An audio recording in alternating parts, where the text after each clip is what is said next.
오늘 설교 제목이요. 구원이 이태로운 이들이거든요. 좀 부정적인 표현이죠. 그래서 긍정적이게 온전한 구원을 향하여로 할까 고민을 했어요. 근데 오늘 설교를 들어보시면 아시겠는데 온전한 구원을 이루어 가시도록 각성해야 할 것들을 말씀을 통해서 누차 말씀을 드려도 별로 각성을 안 하세요. 그러면 온전한 구원을 놓치시게 되잖아요. 그래서 조금 부정적인 표현이어도 각성하는 데 도움이 되게끔, 그리고 오늘 메시지의 의도가 분명히 담기도록 구원이 위태로운 이들이라고 제목을 정했어요. 오늘 구원 여부에 대해서 말씀을 드릴 텐데요. 전제사항이 있어요. 하나는요, 우리는 누가 구원받았는지, 마지막 때 구원받을 것인지는 아무도 모르죠. 하나님께서는 우리의 마음의 중심을 보시는데 우리는 피차의 마음의 중심을 정확히 알 수 없고, 또 하나님께서 우리의 마음의 중심을 보시는 그 기준을 우리는 정확히 알지 못하죠. 마태복음 19장 30절 말씀을 보면은요, 그러나 먼저 된 자로서 나중되고 나중된 자로서 먼저 될 때가 많다고 말씀하셨어요. 그러니까 하나님 나라 천국에는요, 역전 현상이 있다는 거예요. 여러분 꼭 이걸 기억하세요. 예수님께서 한 번만 말씀한 게 아니거든요. 천국에는요, 역전의 원리가 있어요. 그 말씀은요, 우리가 생각하는 것과 다른 정반대의 결과가 천국에서 일어난다 하는 거죠. 누가복음 18장에 가보시면 자기를 의롭다고 믿고 다른 사람을 멸시하는 바리새인들에 대해서 예수께서 세리와 바리새인의 기도를 가지고 설명을 하세요. 자기를 의롭다고 믿는 자는 바리새인이죠. 세리는 그 당시에 우리나라의 일제시대 때 매국노 같은 존재였거든요. 그 이야기를 다 하시고 맨 끝에 예수님이 뭐라고 하신 줄 아세요? 이 사람이 저 사람보다도 더 의롭다 하심을 받고 그의 집으로 내려갔느니라 말씀하시죠. 저 바리새인이 아니고 이 사람 세리가 의롭다 하심을 받고 내려갔다는 거예요. 저 헬라어는요, 세리도 의롭다고 여김을 받고 바리새인도 그 다음이야. 그게 아니고요, 둘 중에 하나를 이야기하는 거예요. 세리는 의롭다고 여김을 받고 바리새인은 받지 못했다 이 말이에요. 바리새인은 굉장히 자기를 의롭다고 생각하는 사람이잖아요. 신앙생활을 굉장히 잘했던 사람이죠. 근데 역전현상이 일어난다고요. 천국 가면요, 우리가 놀랄 일이 세 가지가 있대요. 하나는요, 이 땅에 살면서 저 사람은 꼭 천국을 갈 거야 했던 사람이 있는데 천국 막상 가보니까 그 사람이 없어. 그래서 놀라고요. 또 하나는요, 저 사람은 분명히 지옥 갈 거야 그랬는데 천국 가보니까 그 사람이 있어요. 오늘 역전현상이 있어요. 네. 그리고 오늘 설교 말씀 드릴 때 전제하는 것 또 하나는요, 오늘 설교는 성경에 나와 있는 천국의 여러 기준 중에 가장 높은 것을 기준으로 말씀을 드려요. 예를 들면 요한일서 3장 9절과 같은 말씀이죠. 하나님께로부터 난 자마다 죄를 짓지 아니하나니 하나님께로부터 난 자는 죄를 짓지 아니해요. 이는 하나님 씨가 그의 속에 거하며 그도 범죄하지 못하는 것은 범죄할 수가 없다. 범죄할 수 있는 능력이 없어진단 말이에요. 그 이유는요, 하나님께로부터 났습니다. 이것이 성경에서 말씀하는 천국의 최고 기준이에요. 대부분은 이렇게 생각하죠. 어떻게 사람의 죄를 안 지을 수 있어? 하고 이런 말씀을 버리거나 제끼죠. 근데요, 저는요, 제 구원이 너무너무 소중하거든요. 그래서 저는요, 제 구원을 가지고 모험하고 싶지가 않아요. 그래서 저는 제 구원의 안전성을 위해서 이 말씀을 그대로 가져옵니다. 그게 지혜죠. 아니, 성경에 구원에 대해서 여러 가지로 말씀하는데 낮은 기준을 내가 가져왔어요. 그런데 하나님께서 높은 기준을 가지고 하세요. 그럼 나는 구원에서 탈락되잖아요. 정말 멍청한 짓이죠. 저는 성경에서 말씀하는 가장 높은 기준을 제 구원의 기준으로 가져와요. 여러분도 틀림없이 구원받고 싶으시면, 구원의 안정성을 확보하고 싶으시면 최고의 기준을 가지고 오세요. 근데 제가 이제 뭐 이렇게 알려드려도 가져가는 건 선택 여러분 각자잖아요. 책임도 여러분 각자가 지는 거고. 여하튼 저는 오늘 그 기준으로 말씀을 드릴게요. 자, 그럼 시작해 보죠. 하나님이 진짜 살아 계세요. 그렇다면 성경에서 말씀하는 구원도 진짜 있겠죠. 히브리서 9장 27절 말씀. 한 번 죽는 것은 사람에게 정해진 것이요, 그 후에는 심판이 있으니. 사람 한 번 다 죽죠. 그 후에는 심판이 있단 말이죠. 어떻게 심판하시죠? 로마서 6장 23절. 죄의 악은 사망이요, 죄가 그대로 있는 자는 그 값으로 영원한 사망의 형벌을 받는단 말이죠. 그러나 하나님의 은사는 선물이란 말이에요. 하나님의 선물은, 거둬주시는 선물은 그리스도 예수 우리 주 안에 있는 영생이니라. 여러분, 그렇기 때문에 하나님 살아계심을 확인하는 게 너무너무 중요하죠. 그렇죠? 하나님 살아계시면 그분이 성경에서 말씀하신 대로 사람이 한 번 죽는 걸 끝난 게 아니고 심판이 있게 되고, 그 심판은 죄가 그대로 있으면 그 값으로 영원한 형벌, 사망에 이르게 되고, 그리스도 예수 안에 있는 자는 그 형벌을 먼저 받고 오히려 영원한 생명을 얻게 되잖아요. 그렇게 반드시 될 거잖아요. 하나님 살아계시면. 그러니까 하나님 살아계심을 확인하는 것이 너무너무 중요하죠. 그런데요, 그래서 사람들이요, 하나님 살아계신 것을 진짜 믿으면, 그러면요, 믿음이 좋다고 생각해요. 자, 한번 봐보세요. 생각해 보세요. 자, 누가요, 하나님 살아계심을 확인했어요. 그리고 신앙생활을 시작해요. 근데요, 이 사람의 구원이 아예 아닐 수가 있어요. 아니, 하나님 살아계심을 확인하고 믿는다고 하는데 이 사람 구원이 아예 위태로운 게 아니고 아예 구원 예외가 될 수 있어요. 좀 의아해 하실 것 같은데 이런 경우가 있거든요. 자기가 생각해 보니까 하나님이 살아계신 것 같아요. 그래서 예수 믿음, 하나님 믿음을 시작했어요. 그러면요, 진짜 믿는 자는 그때부터 주도권이 하나님께로 넘어가게 돼요. 왜냐하면 예수를 믿는 것, 하나님을 믿는다고 하는 것은 우리처럼 이렇게 교회 예배 출석하고 성경 공부하고 기도하고 헌금하고 봉사, 그게 아니잖아요. 살아계신 하나님을 만나는 거잖아요. 그렇죠?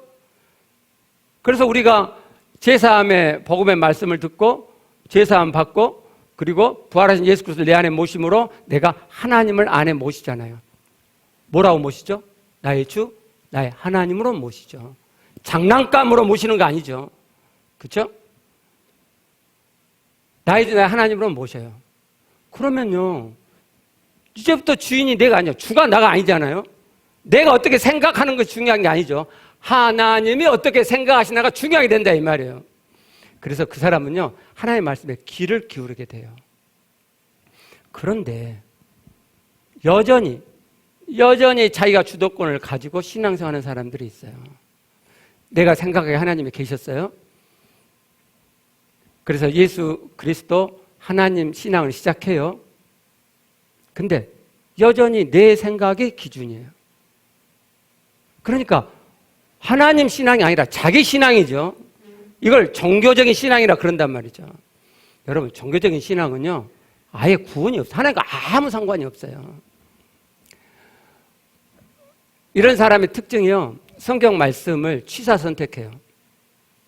자기 마음에 안 들어요. 아니, 자기 마음에 들어요. 하나님 말씀이 줬다. 하나님 말씀 가져와요. 자기 마음에 안 들어, 이 말씀이. 그러면요, 이건 아니야. 그리고 그 말씀을 버리거나 제껴요. 그러면서 자기는 하나님 믿는다고 이야기를 해요. 여러분, 그 사람 하나님 믿는 사람이에요? 아니, 하나님 말씀을 버리고 제끼는데 그 사람이 어떻게 하나님을 믿는 사람이 돼요? 여러분, 하나님을 믿는다는 건요, 곧 하나님의 말씀을 믿는 거예요. 그래서 하나님을 진짜 믿는 사람은 하나님 말씀에 귀를 기울이게 돼 있다니까요. 성경은요, 처음부터 이 면을 강조하죠. 인류사가 시작되는 창세기 3장으로 가보시면 최초의 사람이 범죄한 과정을 기술하잖아요. 창세기 3장 2절, 여자가 뱀에게 말하죠. 동산 나무의 열매 우리가 먹을 수 있으나가 아니죠. 하나님께서 뭐라고 말씀하셨어요? 마음대로 먹어, 이렇게 말씀하셨죠. 임의대로란 말이 마음대로란 말이에요. 네 임의대로, 네 마음대로 먹어, 강조해서 말씀하셨죠. 근데 최초의 여인은 강조를 뺐어요. 하나님 말씀을 약화시킨 거죠. 너희가 죽을까 하노라가 아니죠. 하나님 뭐라고 말씀하셨어요? 반드시 죽으리라. 반드시 강조했단 말이에요. 반드시 죽으리라. 근데 그 여인은 강조를 빼고 그냥 평범하게 죽는다고 하셨어, 이렇게 말했어요. 창세기 3장은요, 앞으로 인류가 어떻게 하나님의 구원에서 벗어나게 될지를 말씀해 주고 있는 거예요. 그러니까 반대로, 야, 너희도 이렇게 돼. 너희 안에 사단이 역사하고 그 사단은 너희가 하나님 말씀을 이렇게 약화시키도록 할 거야.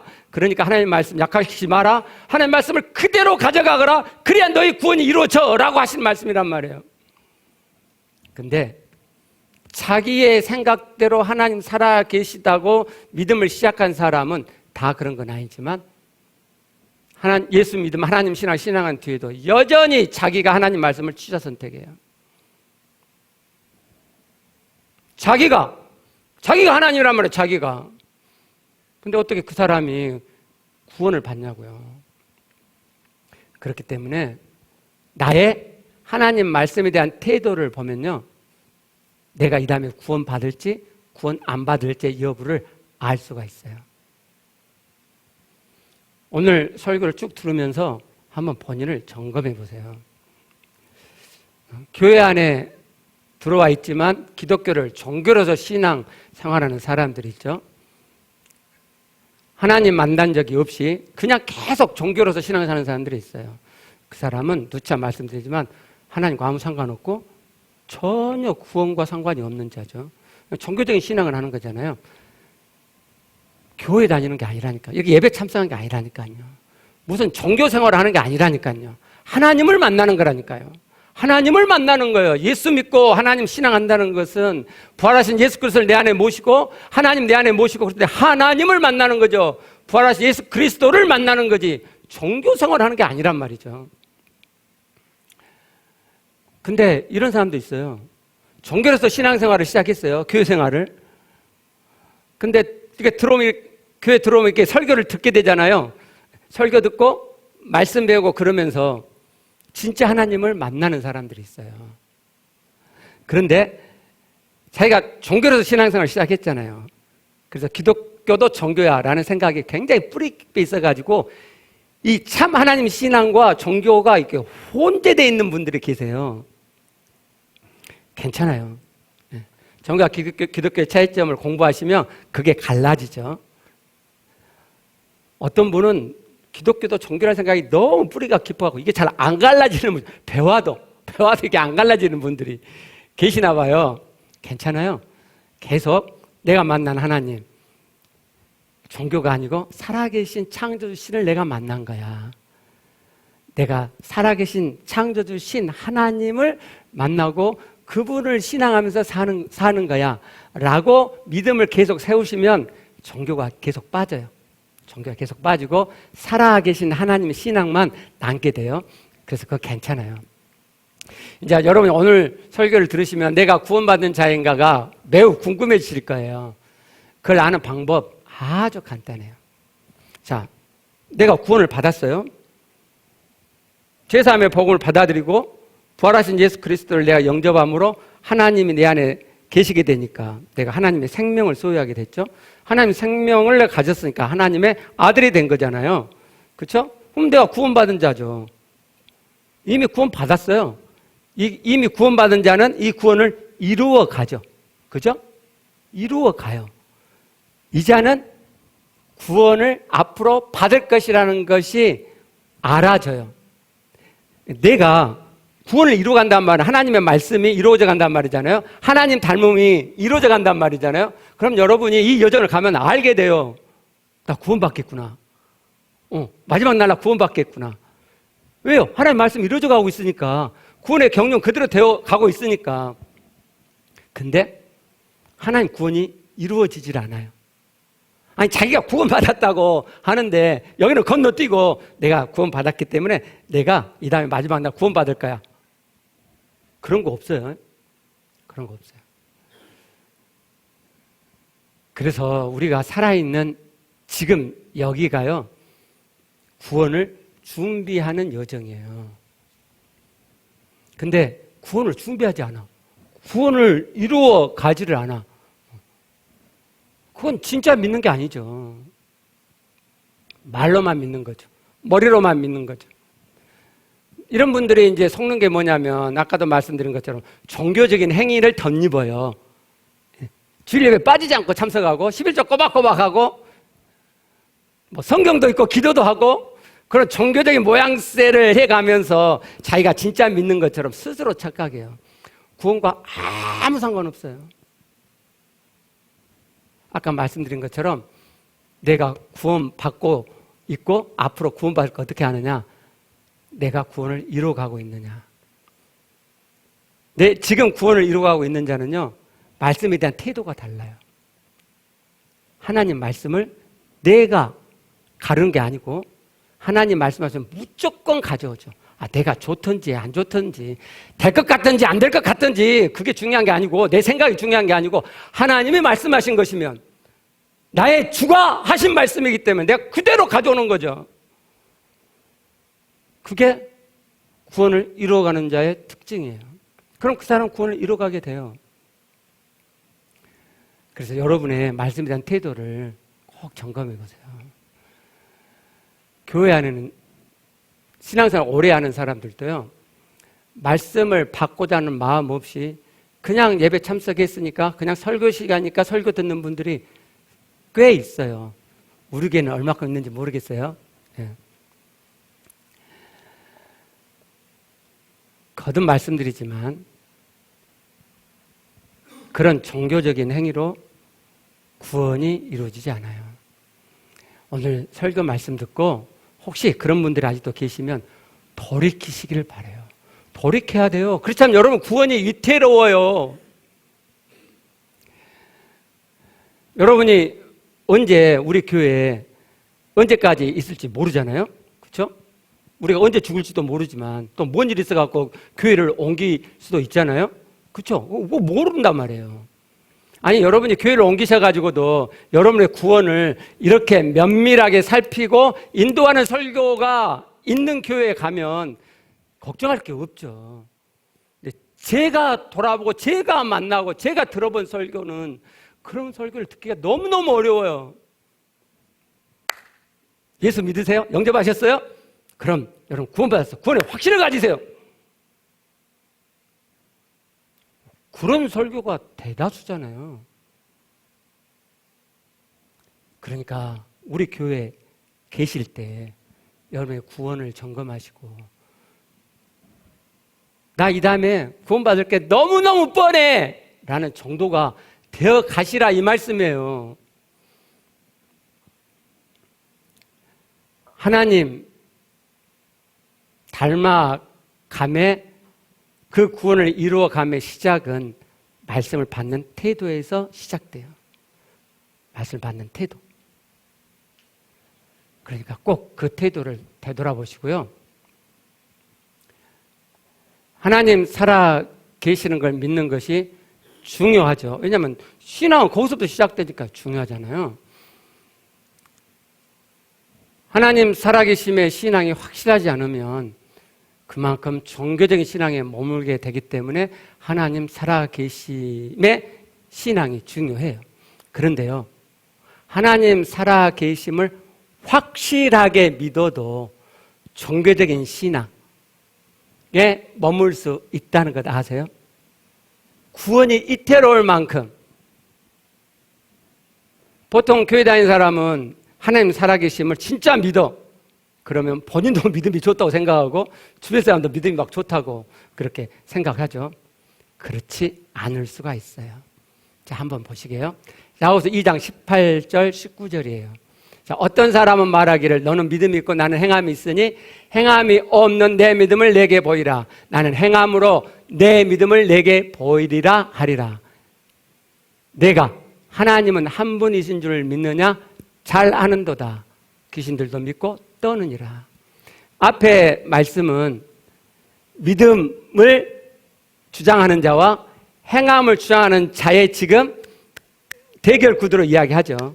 그러면요, 하나님 한 분이신 줄을 믿는 이것은 누구예요? 믿음을 외치는 자죠. 믿음으로 구원받았다는 걸 외치는 자예요. 근데 야고보 사도가 뭐라 그러죠? 너 하나님 한 분인 걸 믿어? 진짜 믿어? 하나님은 유일하신 분이고 살아계신 신앙을 너 진짜 믿어? 야, 잘한다 너. 근데 야, 귀신들도 믿는다? 어느 정도로? 떨 정도로. 귀신도 하나님 한 분이야, 유일하신 살아계신 신이야 라는 것을 믿는다 이 말이에요. 어느 정도? 떨 정도로. 무슨 말씀이죠? 하나님 살아계신 믿는 거? 그건 기본이야. 그걸 믿음 좋다고 하지 않아. 그걸 진짜 신앙을 하지 않아. 근데 우리는 하나님 살아계신 진짜 믿는다 그러면 자기가 신앙이 좋다고 착각해요. 기본이에요, 여러분. 그건 기본이에요. 22절에서 이렇게 말씀하잖아요. 내가 보거니와 믿음이 그의 행함과 함께 일하고 행함으로 믿음이 온전하게 되느니라. 무슨 말씀이에요? 진짜 믿음이 있는 자는 구원을 이루어가고 이 구원을 이루어가는 여정에서 말씀이 이루어져 간다 이 말이에요. 26절에서 결론적으로 이렇게 말씀하죠. 영혼 없는 몸이 죽은 것 같이 행함이 없는 믿음은 죽은 것이니라. 구원을 이루어감이 없어요. 말씀이 이루어지지 않아요. 죽은 믿음이에요. 죽은 믿음. 죽은 믿음이 구원을 받겠어요, 여러분? 근데 하나님 살아계시면 진짜 믿는다고, 그러니까 자기는 구원받을 거라고 그렇게 생각한단 말이죠. 아니요. 굉장히 구원이 위태로운 분들이에요. 이렇게 말씀을 들어도 말씀에 대한 반응이 거의 없는 분들이 있어요. 이게 목회를 하다 보면 설교 시간에 그냥 이렇게 듣는 거죠. 뭐 말씀 묵상을 해요. 말씀 묵상을 해요. 그래도 마음에 와닿는 게 하나도 없어요. 그냥 무의미한 말씀 생활을 하고 있는 거죠. 그러니까 말씀에 대한 변화가 없죠. 마음의 변화가 없죠. 마음의 변화가 없으니까 삶의 변화도 없어요. 그러면 방금 말씀에 비추어 보면 그 사람의 믿음은 죽은 믿음이죠. 죽은 믿음. 하나님 살아계신다고 확실히 믿고 있지만 귀신들이 확실히 하나님 유일하신 살아계시다는 것을 믿는 것과 같은 정도의 믿음. 귀신이 구원받아요? 구원이 위태로운 대표적인 분들이에요. 하나님 살아계심을 의심 없이 믿는 사람 중에요, 이분보다 좀 더 나은 사람이 있어요. 하나님 살아계심을 믿는 게 정말 많이 믿기 때문에 말씀을 배우고 듣고, 그러면 그 말씀대로 살려고 일을 쓰고, 그래서 말씀이 삶에서 나타난 면도 있죠. 기도 생활도 열심히 하고 헌금 생활도 열심히 하고, 정말 남이 하는 것보다 훨씬, 옆에서 보면 우와 어떻게 저렇게 할 수 있지? 라고 할 만큼 신앙생활을 열심히 하신 분들이 계세요. 그럼 우리는 이분은 진짜 구원한다고 생각하죠. 그렇죠? 본인도 자기보다 못하잖아요. 그렇죠? 예배도 빼먹고 자기는 빼먹지 않고, 말씀도 하면 자기는 말씀 보고, 기도도 별로 기도 엄청 하고, 이 사람들 11조밖에 안 해. 자기는 10에 2조 3조도 하고 막 성경금 구제헌금도 하고 막. 그럼 자기는 구원 얻을 거라고 100% 확신하고 있죠. 그렇지 않을 수도 있어요. 그분도 구원이 위태로운 자일 수 있어요. 자, 제가 얼마 전에 있었던 한 예를 들어볼게요. 4월 말경에 제가 속해 있는 기독교 단톡방에, 아니 그 단톡방이 그러더만요. 내가 들어가도 안 했는데 지금 막 초청하면 막 할 수 없이 이렇게 들어가게 되는 뭐 그런 게 있나 봐요. 제가 속해 있는 단톡방이 엄청 많아요. 막 여기서 속해져, 뭐 저기 속해 있고. 근데 어느 한 그 단톡방에서 광고가 올라왔어요. 작게. 다니엘서 요한계시록 공부하실 분 연락 주세요. 제가 연락을 했죠. 왜냐하면 우리 지금 계시록 하고 있잖아요.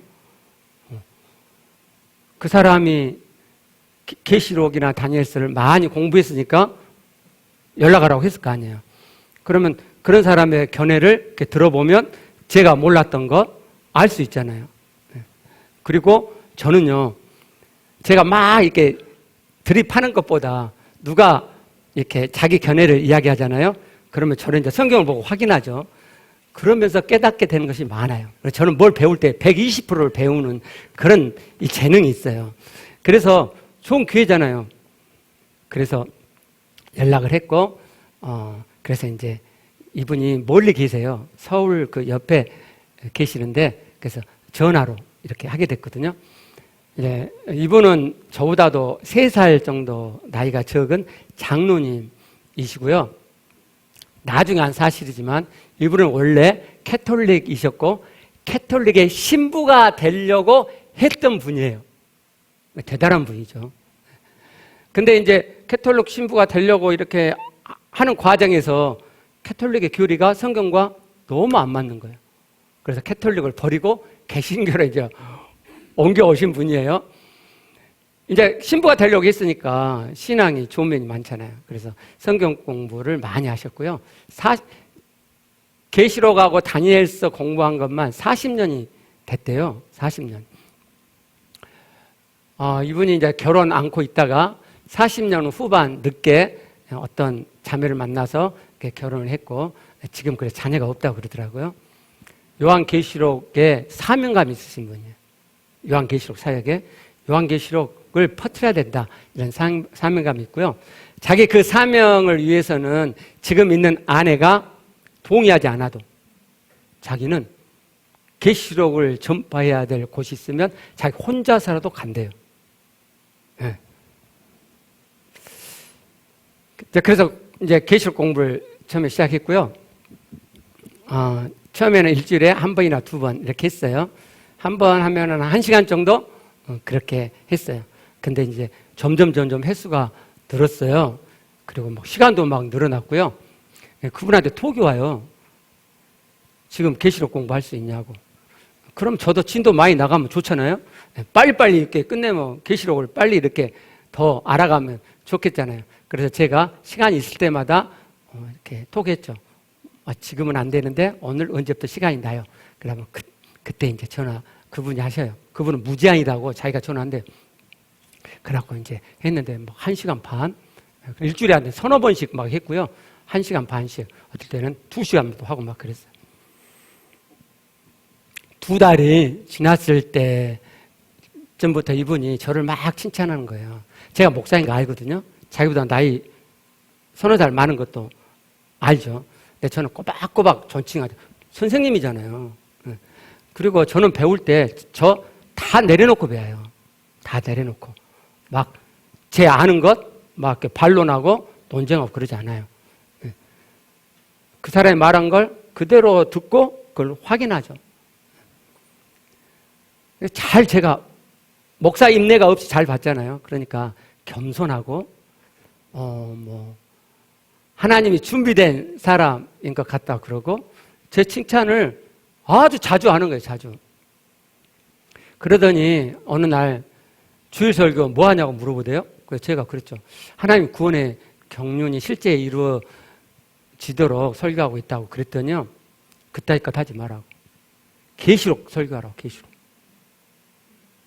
그걸 그냥 넌지시 말한 게 아니고 그 은근한 압력 있잖아요. 은근한 압력으로 이렇게 하는 거예요. 그래서 제가 아니 계시록 할 건데 계시록 공부반을 따로 모아서 이렇게 할 거라고. 아니다고. 주일 설교에 계시록을 해야 된다.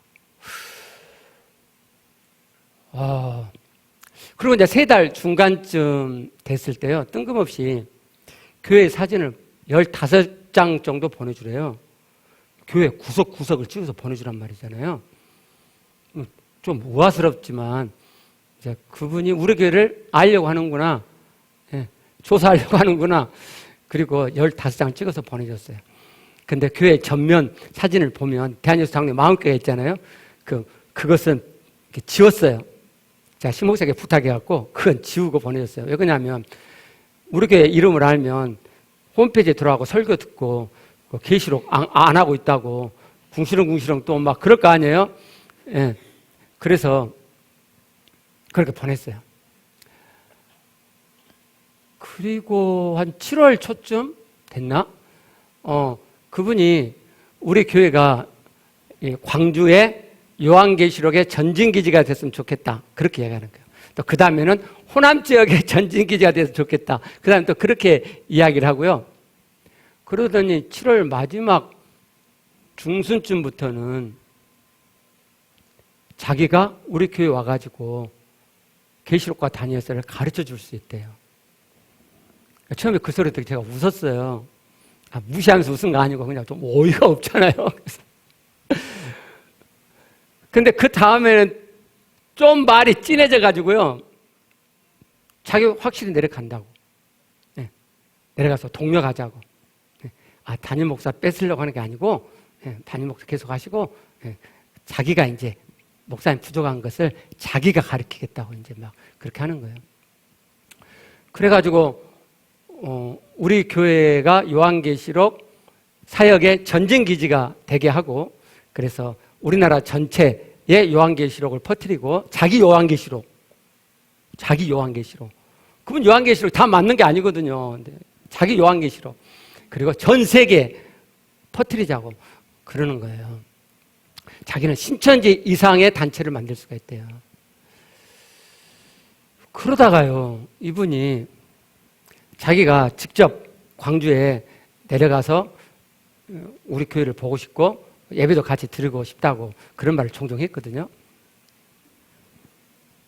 그러다가 이분이 우리 교회 주소를 보내주래요. 제가 그랬죠.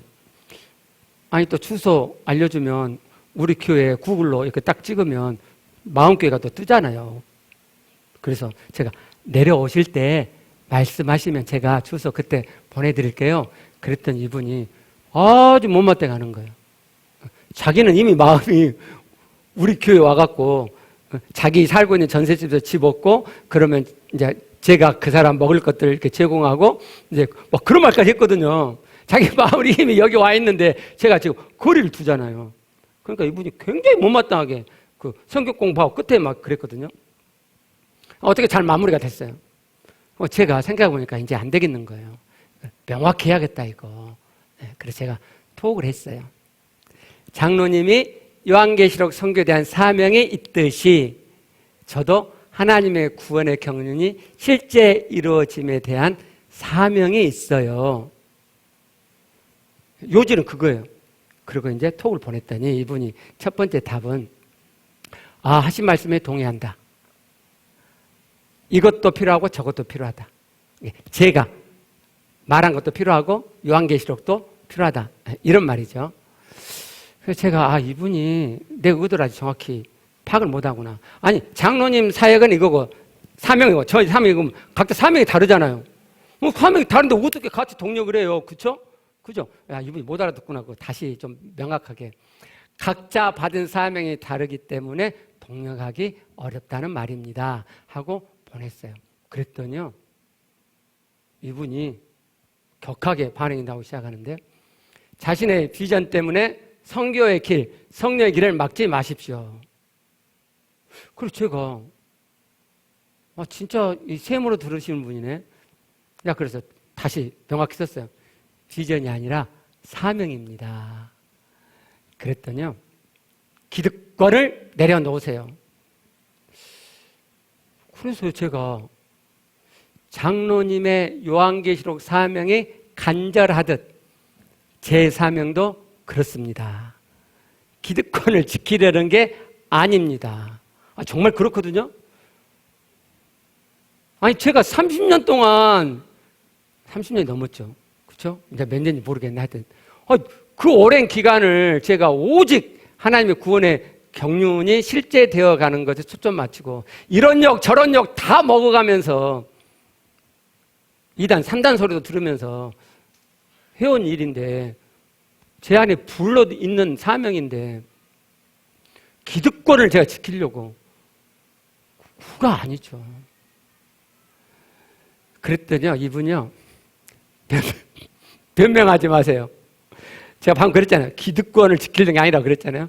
변명하지 마세요. 회개하지 않으면 성령께서 행자님을 떠나실 것입니다. 굉장히 격한 반응이거든요. 그렇죠? 네. 저를 완전히 갈뼈치는 거죠. 네. 영적 어둠이 임할 것입니다. 지금 당장 기도하시기 바랍니다. 제가 저 톡을 보고 고민했어요. 아니 저는 지금은 저렇게 저를 막 비난해도 하나도 안 올라와요. 정말이에요. 정말 올라오지 않고 막 반기하고 싶은 그런 마음조차가 일어나지 않아요. 지금은. 근데 뭘 고민했냐면요. 이분 큰일 났다. 요한계시록 사명이 저렇게 투철한데 이 정도밖에 안 돼 가지고서야 사람 됨됨이가 하나님 닮으면 이 정도밖에 안 돼 가지고 어떻게 요한계시록 사역을 하겠는가 고민을 했어요. 저거 내가 도와줘야 되지 않나? 나는 요한계시록을 잘 모르니까 이분한테 도움 받았듯이 하나님을 닮아가는 온전은 내가 받은 사명이니까 저는 보이잖아요. 그분의 그 부족한 면이. 도와줘야 되지 않나? 고민했어요. 사실 우리 교회 지체들과의 이제 그런 갈등이 있잖아요. 그때도 제가 사실 더 사랑 있고 더 용기 있는 사랑이면 그분의 그 부족함들을 짚어줘야 되거든요. 근데 그러지 못한 경우가 많았고 그래서 그것이 늘 아쉽고 미안하기도 하거든요. 제가 이번에는 안 되겠다 용기를 내가지고요 제가 톡을 드렸어요. 앞에 뭐라고 쓰고 이번에 보여주신 장로님의 품성이 걱정됩니다. 왜 품성이라 했냐면 이분이 품성이라는 단어를 쓰거든요. 받으신 계시록 선교 사명이 열매 맺어 가도록 더 온전해지시면 좋겠습니다. 하늘에 계신 너희 아버지의 온전하심과 같이 너희도 온전하라 말씀이 장로님에게 주신 말씀이 되길 바랍니다. 지켜서 품성이 변화돼야 한다. 느낌표. 장로님이 하신 말씀입니다. 그 양반이 계시록 공부하면서 했던 말을 제가 그대로 돌려드렸어요. 그랬더니 뭐 알곡과 축정에 대해서도 엄청 썼고 막 엄청 막 쓰고 그 사이에 이런 말을 넣었어요. 교만은 하늘에 가증한 것이다. 제가 교만하다는 거죠. 그러니까 초창기에 저를 겸손하다고 칭찬했던 것이 졸지에 교만으로 지금 바뀌었어요. 그래서 제가 이렇게 톡을 드렸어요. 진심으로 드린 말씀인데 땡땡땡 드리기 어려운 말씀이었지만 하나님 중심이 있으신 분이라 생각되어 큰 마음 먹고 드린 말씀이었습니다. 제게 보내신 톡을 다시 한번 읽어보십시오. 하나님을 닮아가는 자는 그렇게 반응하지 않습니다. 그 뒤로 답이 없어요. 둘 중 하나겠죠? 깨달았던지 내가 톡하고 막 이렇게 말했는데 그게 온전한 게 아니구나 깨달았던지 아니면은 이 양반하고는 말이 안 통한다 그래가지고 멈췄던지 그때 답이 없어요. 자, 복음의 사이클 PPT를 한번 보세요. 자, 이분은요 독신으로 신앙생활을 하려고 했던 사람이잖아요. 그죠? 하나님 살아계심이 확실한 자 그런 자 아니면 결코 카톨릭의 사제가 될 결심을 못하죠.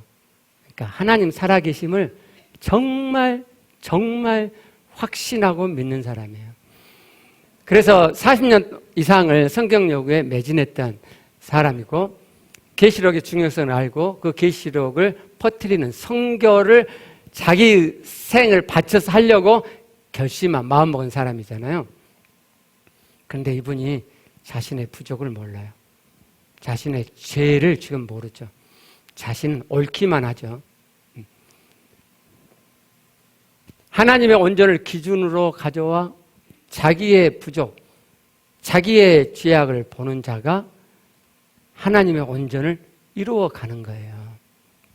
근데 이분은 하나님의 저 온전의 말씀을 하나님의 말씀으로 가져온 게 아니죠. 그대로 가져온 게 아니고 그분이 말하는 그 성품 이야기했잖아요.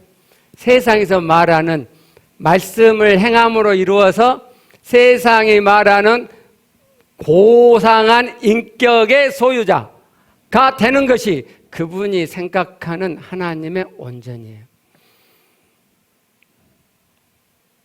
하늘에 계신 너희 아버지의 온전하신가 꼭 같이 온전하라고 하신 이 말씀은 사람으로서의 고상한 인격을 말씀한 게 아니고 신이신 창조주 살아계신 신의 속성과 같아지는 온전을 이야기하죠. 베드로후서 1장 4절이 말씀하는 것처럼 신의 속성에 참여하는 것을 말씀한단 말이에요. 근데 그걸 이야기해줘도 깨닫지 못해요. 이게 한국의 실정이에요. 한국의 실정. 여러분, 어떻게 사람이 하나님과 똑같이 되느냐 그렇게 지금도 생각하세요? 하나님의 말씀을 약화시키는 것이 죄의 시작이에요. 하나님의 온전을 이루지 못하는 것은 그런 구원이 아니에요. 하나님 말씀을 약화시키게 되면 반드시 거기서부터 죄가 발생하게 돼요. 요한일서 3장 9절 말씀에 의하면 이런 사람들은 구원이 이토록 되죠. 하나님의 온전한 기준을 가져오지 않고 그냥 이 세상에 말하는 인격적으로 좀 훌륭한 사람을 만들어가는 그자. 그리고 오히려 그걸 가지고 자기가 신앙이 옳다고 생각하고 자기와 사명이 다른 자를, 자기와 신앙의 색깔이 다른 자를 회개하라고 판단하는 그자. 그거 죄잖아요. 하나님 판단하지 말라고 했잖아요. 근데 판단이 되잖아요, 지금. 판단을 해놓고도 자기 죄를 모르잖아요. 그럼 그 사람은 평생 그렇게 살 거예요. 평생 세상적으로 훌륭한 인격의 소유자가 될지 모르지만 화가 나 화를 참고 그럴 줄은 모르지만 내 안에 화가 일어나지 않는 하나님의 온전은 그 사람 이루지 못하죠. 그러면 요한일서 3장 9절 말씀의 기준에 의하면 그 양반은 구원을 얻지 못하죠. 죄를 안 짓는 지점에 이르지 못하잖아요. 하나님으로 난 자가 아니라는 결론이 마지막 날에 판단된다 이 말이죠.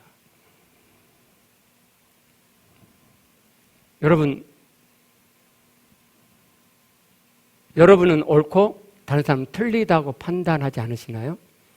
여러분의 신앙적인 면 때문에 다른 사람은 여러분의 신앙과 다른 어떤 면이 있어요. 그럴 때 저 사람 틀렸어라고 꼬리표를 붙이지 않나요? 아니, 제가 옛날에 그랬어요. 말씀드렸잖아요. 제가 그걸 너무너무 잘했던 사람이에요. 우리나라 성령의 대부라고 하는 사람도 제가 단칼에 저 인간적이야 라고 쳐버렸던 사람이란 말이에요. 근데 제가 온전이라고 하는 하나님의 기준을 가져왔을 때 판단하는 제 죄가 인정이 되는 거예요. 여러분, 판단하는 삶을 사는 자, 구원이 이태로운 자예요. 아니, 지금은 판단할 수 있죠. 네, 아직 부족이니까.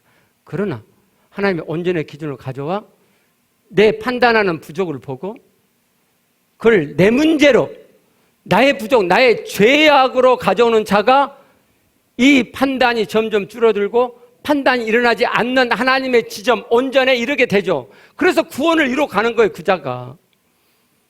근데 하나님의 온전의 기준을 안 가져와요. 그걸 약화시켜요. 그리고 그냥 이 세상이 말하는 훌륭한 인격 정도가 하나님의 온전을 이루는 거라고 그렇게 착각하며 신앙생활해요. 그리고 자기는 하나님 살아계심을 너무 확실히 믿고 자기 생을 바쳐서 지금까지 하나님 일을 해왔고 앞으로도 그럴 거예요. 그러니까 자기는 구원받을 것이 확실하다고 생각하는 거예요. 아니요. 구원이 위태롭죠. 여러분, 구원이 위태로워요.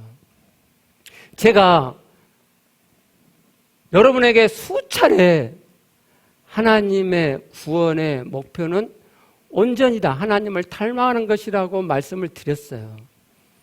그런데 제가 그동안 이렇게 보면 하나님의 온전을 기준으로 가져온 사람이 거의 안 보여요. 거의 안 보여요. 사람이 어떻게 하나님처럼 될 수 있어? 라고 안 가져와요. 안 가져와. 전도 소그룹 하신 분들은 아예 그 순서에다가 그렇게 되어지도록 순서를 넣어놨는데 불구하고 그때만 나눠. 일상에서는요. 아니요. 남을 판단해. 틀렸다고. 가입표 쳐. 안에 분이 올라와. 그래도 저 사람이 먼저 잘못한 거야. 라고 저 사람 탓하고 저 사람 가입표 치고 꼬리표를 붙이죠. 내 배우자는 이런 사람이야. 꼬리표를 붙이죠. 꼬리표를. 구원이 위태로워요, 여러분. 구원을 이뤄가는 게 아니잖아요. 그렇죠? 돌이키세요. 하나님의 온전의 기준을 가져오세요. 여기 있는 것처럼 하나님의 온전의 기준을 가져오세요. 성경은요, 그렇게 자기 구원이 확실하다고 생각하고 안전빵 속에 들어있는 사람에게 말씀하세요. 그런즉 선줄로 생각하는 자는 넘어질까 조심하라.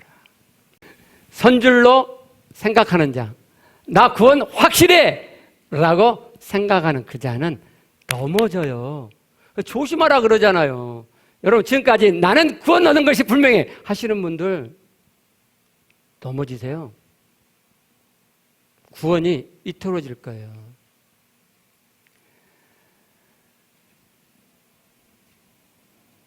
하나님의 나라는 역전 현상이 있다 그랬죠? 하나님 나라는 역전 현상이 있어요. 자, 마태복음 9장 30절 다시 한번 봐봐요. 자, 먼저 된 자로서 나중되고 나중에서 먼저 될 자가 많다 그랬죠. 많다 그러죠. 네. 그러니까 이 다음에 마지막 날에 그런 역전 현상이 일어난단 말이에요. 구원을 받았다고 확실한 자가 구원받지 못하는 경우가 일어난다고요. 반대로요. 구원받지 못할까봐 조마조마했던 사람들이 구원받는 놀라운 역전 현상이 있게 된다고요. 천국 가면 놀랄 일 3가지가 있다고 그랬죠? 하나는 저 사람 분명히 천국 갈 거야 라고 했던 사람이 천국 가보니까 없어요. 또 하나는요, 저 사람 분명히 지옥 갈 거야 했던 사람이 천국에 와 있어요. 그리고 마지막 하나는요, 내가 천국에 와 있어. 내가 조마조마했던 내가. 지옥에서도 3가지가 있겠죠? 분명히 저 사람 지옥 갈 거야 했던 사람이 내가 지옥 가보니까 안 보여요. 천국 가 있는 거죠. 또 하나는요, 저 사람 분명히 천국 갈 거라고 했는데 지옥에 와 있어요. 마지막 하나는요, 내가 지옥에 와 있어요. 내가 지옥에 와 있는 비극이 일어나지 않도록 지금 여기서 천국을 잘 준비하시자 이 말이에요. 그러려면요, 하나님의 온전의 기준, 가장 높은 하나님의 구원의 기준, 죄가 안 지어지는 그 지점을 가져와 하나님의 온전이라고 하는 기준을 가져와 그 온전에 미치지 못하는 내 죄를 보는 거예요. 판단하는 죄를 보고 하나님께 그 죄를 고백하고 아무리 어떤 경우에서라도 어떤 경우에도 이 사람이 완전히 하나님 말씀을 어기고 비하나님 말씀적인 어떤 일을 해도, 그래서 내가 보는 성경에 의하면 이 사람이 완전히 하나님 말씀을 벗어나고 있는 것처럼 보여도 판단이 일어나지 않는 것이 온전이에요. 그때 저 사람한테 가입표 치고 내가 격하게 저 사람을 비난하는 것, 제가 옛날에 그랬던 것처럼 그건요, 죄고. 근데 죄를 범해놓고도 자기는 옳아. 자기가 알고 있는 성경의 관점에서 판단했으니까. 그리고 자기 죄를 보지 않는 사람은 구원에서 이탈될 수 있다고요. 아니, 이탈된다고요. 요한의 3장 9절 말씀에 의하면. 우리요, 최소한 천국의 마지막 사람은 되게요. 천국의 마지막 사람. 이 땅에 살면서 천국 못 줄까봐 하나님이 온전히 안 되니까 막 조마조마하고, 이러면 구원 안 되는데 어떡하냐. 그 사람 어떻게 해요? 하나님 온전의 기준을 가져와서 계속 꼼지락하겠죠. 그죠? 자신의 죄를 보고 계속 하나님 온전을 이루려고 꼼지락하게 하겠죠. 근데도 온전히 안 돼. 그러니까 불안하죠. 조마조마하죠. 그 사람이 천국에 있게 돼요. 그 사람이. 누구는 없어요? 하나님 살아계시는 확실히 믿고 신앙생활을 열심히 하고 남보다 뛰어나겠어요. 근데 자기는 구원받은 게 확실해. 그리고 남을 그걸로 판단해. 그 사람은 이 다음에 천국에 없어요. 우리 마지막 한 사람 되게요. 최소한 그 정도는 되게요. 그렇죠? 어렵지 않잖아요. 그렇죠? 예, 우리 기도하시겠습니다.